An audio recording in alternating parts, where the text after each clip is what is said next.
A salvação do povo de Israel. Apocalipse 11, de 1 a 19. Porque Deus enviará 2 profetas ao povo de Israel. Deus fará isso para salvar o povo de Israel em particular. A passagem principal nos fala que Deus fará suas 2 testemunhas profetizarem por 1260 dias. Isso é para salvar os israelitas no fim dos tempos. Deus salvar o povo de Israel assim também significa que o tempo do fim terá chegado. O versículo 2 diz: Mas deixa de parte o átrio exterior do santuário e não o meças, porque foi ele dado aos gentios. Estes, por 42 meses, calcarão aos pés a cidade santa.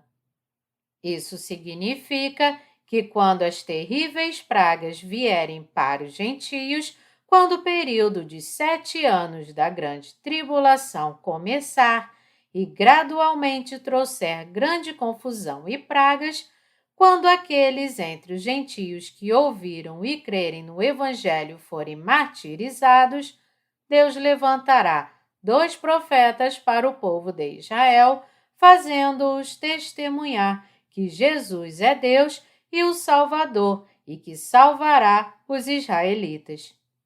Isso nos diz que estas são as obras que Deus fará.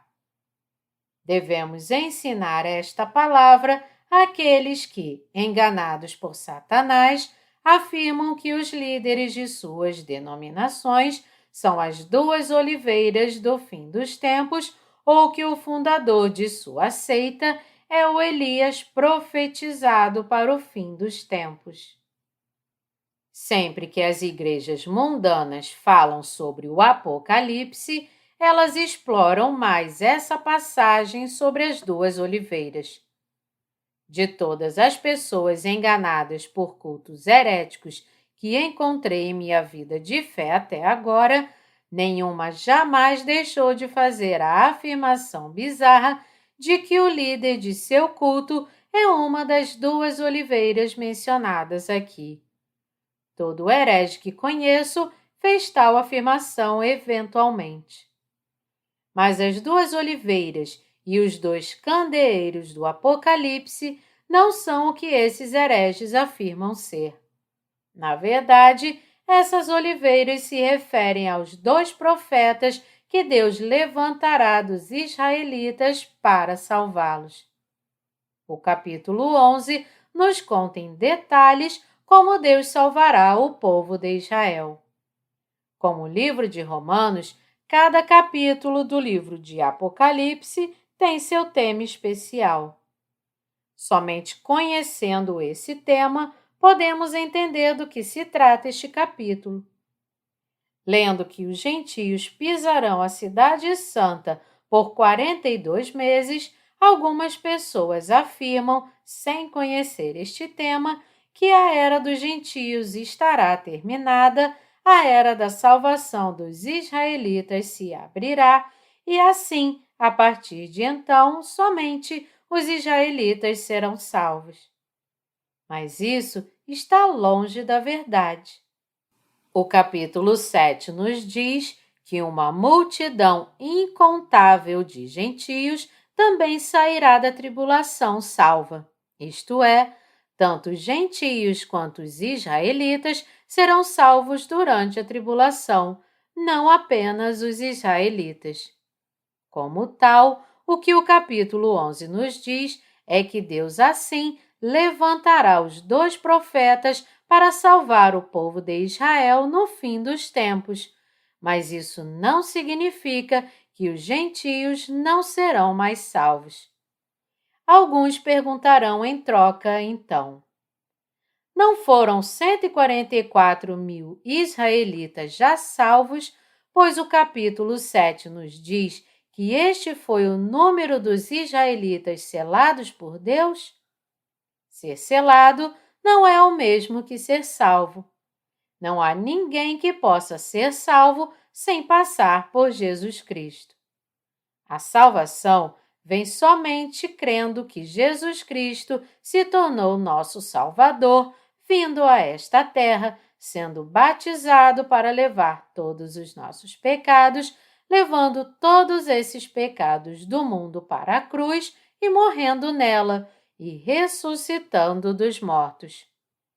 Embora saibamos que estamos condenados a pecar até a nossa morte, fomos salvos crendo que Jesus Cristo fez todos os nossos pecados desaparecerem completamente e assim se tornou nosso Salvador. Enquanto 144.000 israelitas serão selados, Deus também levantará seus 2 profetas e através deles pregará seu evangelho a esses israelitas. O que a palavra nos diz, em outras palavras, é que os 2 profetas pregarão o evangelho aos israelitas e que 144.000 deles serão salvos. A Bíblia nunca é preconceituosa ou discriminatória. Não há ninguém que possa ser salvo sem passar por Jesus Cristo. Deus não diz, sem passar por Jesus Cristo, você está salvo, porque não está. Os 2 profetas, que são as 2 oliveiras mencionadas na passagem principal, serão mortos no lugar chamado Gólgota. Seus cadáveres serão deixados a céu aberto sem sepultamento, e aqueles que não acreditam nem aceitam Jesus se alegrarão com sua morte e enviarão presentes uns aos outros. Mas os versículos 11 e 12 nos dizem: Mas depois dos 3 dias e meio, um espírito de vida, vindo da parte de Deus, neles penetrou, e eles se ergueram sobre os pés, e aqueles que os viram sobreveio grande medo. E as 2 testemunhas ouviram grande voz vinda do céu, dizendo-lhes: Subi para aqui. E subiram ao céu numa nuvem, e os seus inimigos as contemplaram. Isso nos diz claramente que nós, isto é, você e eu que somos gentios, também seremos martirizados pela fé quando chegar a hora, e que logo após nosso martírio virá nossa ressurreição e arrebatamento. Este assunto continua a aparecer em todo o livro de Apocalipse. Há também passagens que nos dizem que quando as pragas das 7 taças forem derramadas nesta terra, os santos arrebatados estarão louvando a Deus no ar. O capítulo 14 também fala dos 144.000 salvos que louvam a Deus com um cântico que ninguém mais, a não ser as primícias da salvação, pode cantar. O que isso nos diz é que quando o povo de Israel for salvo, será martirizado em todos os lugares e logo após seu martírio virá sua ressurreição e arrebatamento. O mesmo se aplica aos gentios. No fim dos tempos, você e eu passaremos por muitas dificuldades das pragas das 7 trombetas, mas Deus ainda nos protegerá dessas pragas. Quando a grande tribulação de 7 anos atingir seu auge com o passar dos primeiros 3 anos e meio, a perseguição aos santos também atingirá seu auge. Mas esta perseguição extrema durará apenas por um curto tempo. Muitos santos e servos de Deus serão martirizados em breve, e logo após o martírio virá o arrebatamento. Por quê? Porque o Apocalipse registra repetidamente que quando as pragas das 7 taças forem derramadas nesta terra, os santos já estarão no céu louvando a Deus. A palavra descreve isso como maravilhoso.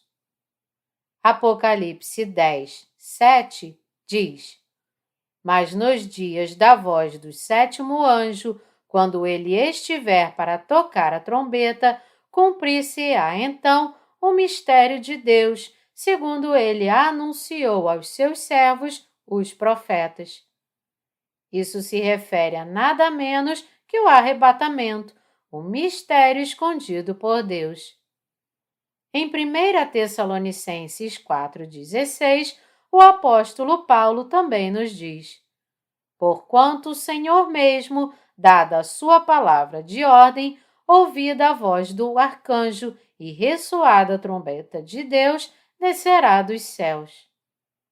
O Senhor Jesus descerá do céu, no entanto, não significa que ele descerá a esta terra imediatamente.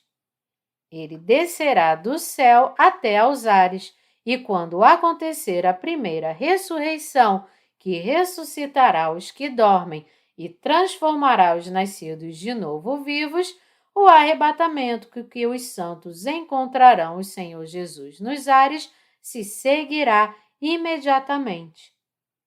Depois que a ceia das bodas do Cordeiro for realizada no ar e este mundo for completamente destruído pelo derramamento de todas as pragas restantes das 7 taças nesta terra, o Senhor Jesus descerá conosco na terra renovada e fará sua aparição diante daqueles que ainda estiverem vivos.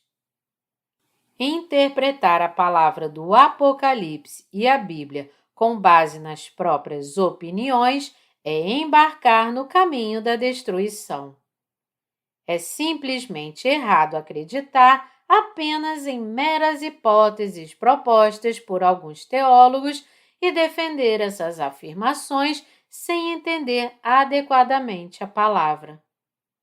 Entre os teólogos que são altamente respeitados e renomados nas comunidades cristãs conservadoras, alguns estudiosos como L. Berkhoff e Abraham Kuyper defendiam amilenismo. Das teorias do arrebatamento pré-tribulação, arrebatamento pós-tribulação e amilenismo, crer nesta última doutrina do amilenismo é o mesmo que não crer na própria Bíblia. O tempo em que as pessoas costumavam acreditar na teoria do arrebatamento pós-tribulação já passou. Hoje em dia, praticamente todos acreditam na teoria do arrebatamento pré-tribulação. Mas essa teoria também não é biblicamente sólida.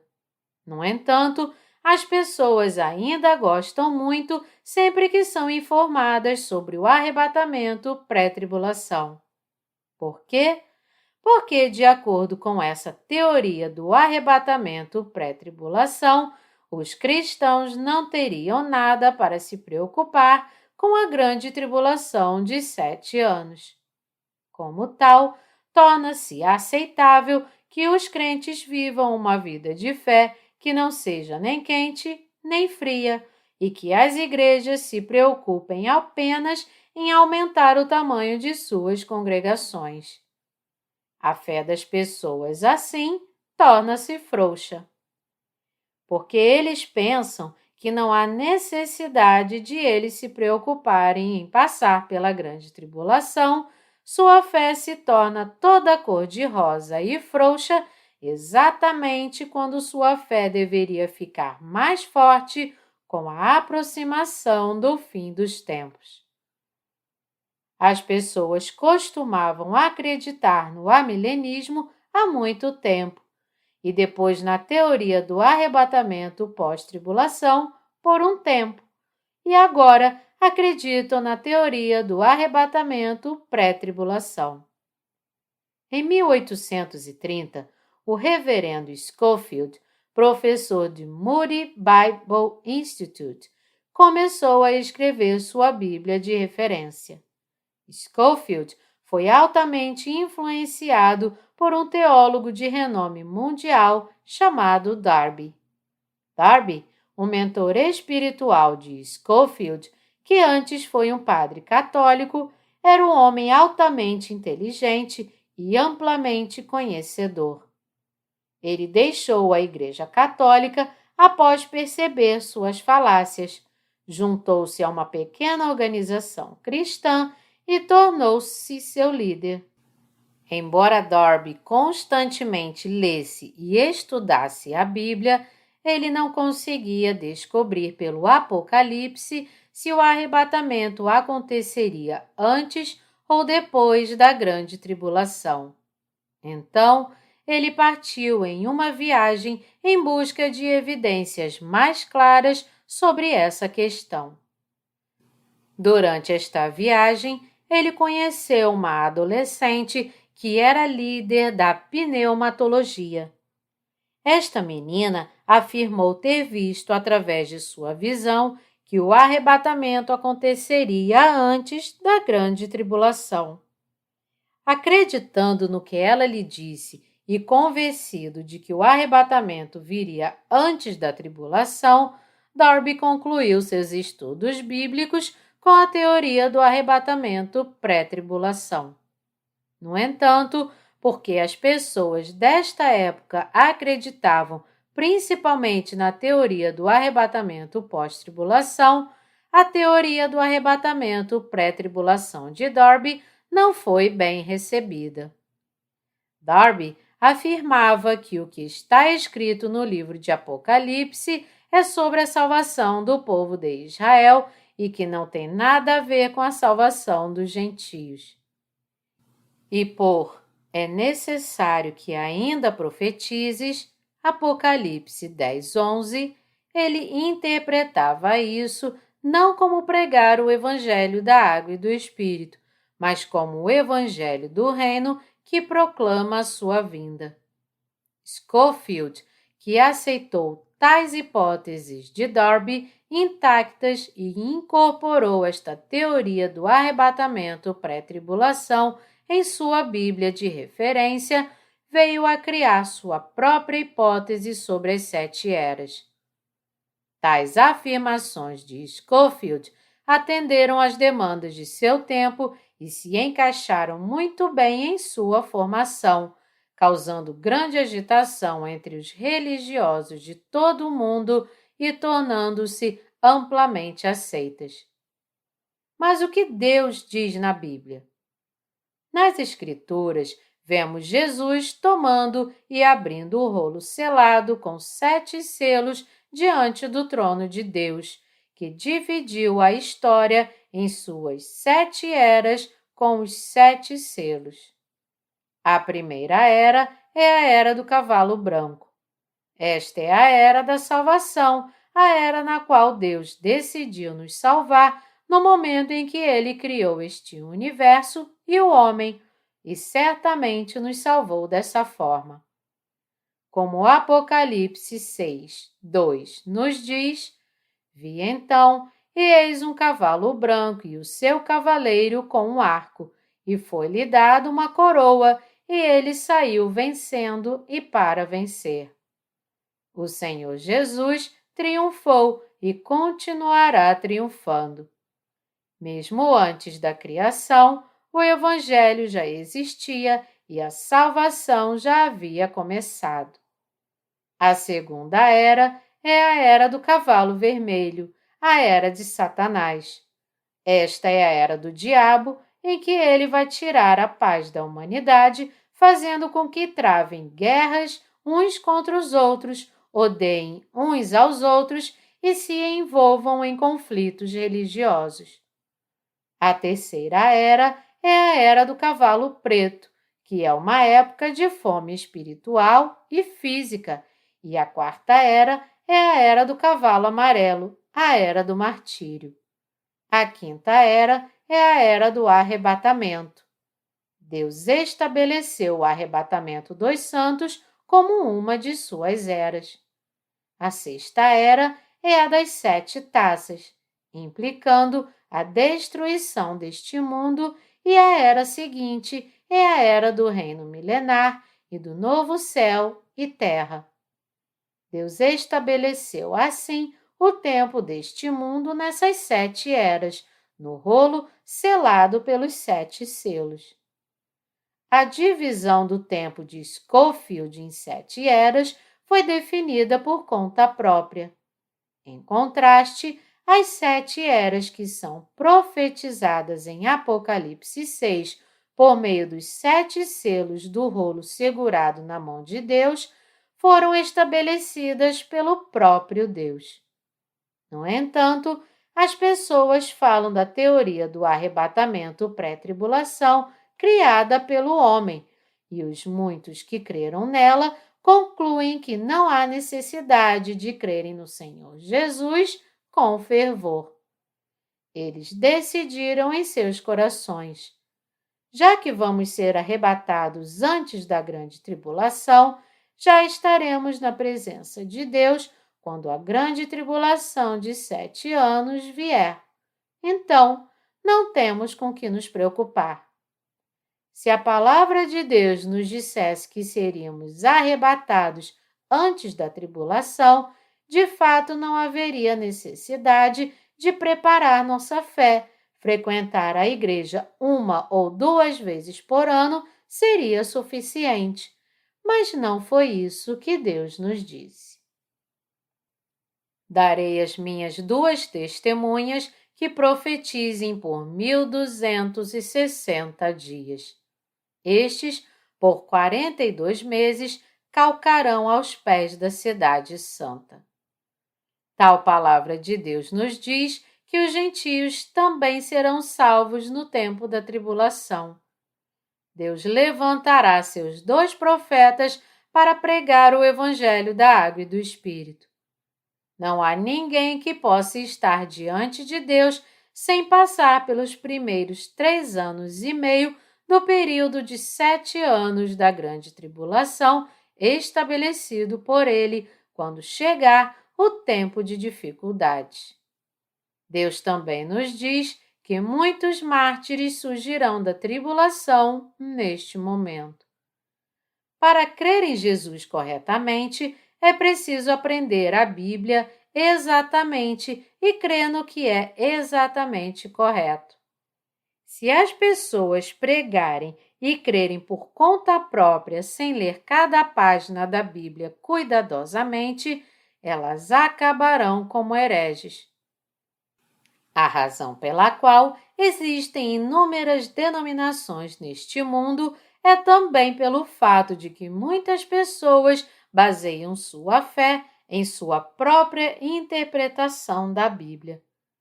O povo de Israel ser salvo nos diz que o plano de Deus será cumprido de acordo com sua palavra de promessa. Isso também nos diz que Deus nunca quebrará sua palavra de promessa falada a nós, mas cumprirá todas elas. É por isso que temos uma esperança tão grande. Os 2 profetas de Israel serão ressuscitados em 3 dias e meio após sua morte e ascenderão ao céu. Este é o arrebatamento. Ele fornece um modelo de como os mártires da grande tribulação serão arrebatados e nos é mostrado como um precursor de nosso próprio arrebatamento. A Bíblia nos diz que após o soar da 7ª trombeta, esta terra se tornará o reino de Cristo e ele reinará sobre ela para sempre. Assim também, aqueles que confiaram em Jesus Cristo reinarão com ele. Deus destruirá totalmente esta terra após arrebatar os santos. Não sabemos se a destruição será de 100%, pois esse detalhe não está registrado na Bíblia, mas Deus nos diz em Apocalipse 11, 18. Na verdade, as nações se enfureceram, chegou, porém, a tua ira, e o tempo determinado para serem julgados os mortos, para se dar o galardão aos teus servos, os profetas, aos santos e aos que temem o teu nome, tanto aos pequenos como aos grandes, e para destruíres os que destroem a terra. O arrebatamento certamente acontecerá quando a grande tribulação passar por seu pico de 3 anos e meio, não exatamente no momento dos 3 primeiros 3 anos e meio, mas um pouco além dele. O ponto médio do período de 7 anos é quando a tribulação atinge seu auge. É quando os santos do povo de Israel serão martirizados e o arrebatamento virá logo depois. Quando o arrebatamento acontecer, todos nos juntaremos à ceia das bodas do Cordeiro nos ares. Enquanto estivermos participando da ceia das bodas do Cordeiro nos ares, como Mateus 25 nos diz que faremos, as pragas das 7 taças descerão sobre esta terra. Louvando a Deus no ar e vendo todas as coisas que estão acontecendo nesta terra, vamos agradecer a Deus por sua graça ainda mais. Eu espero e oro para que, através da palavra do Apocalipse, você seja capaz de discernir os tempos em que os últimos dias chegarão, crer na palavra corretamente, viver sua vida diligentemente pela fé e se preparar para o futuro. Para dar louvor, honra e adoração ao Senhor Jesus, enquanto você participa da ceia das bodas do Cordeiro com ele, você deve preparar a sua fé. Eu espero que a palavra do Apocalipse seja um grande guia para você nos dias vindouros, lembrando seu coração mais uma vez de que você deve viver diligente e verdadeiramente pela fé no Evangelho da Água e do Espírito.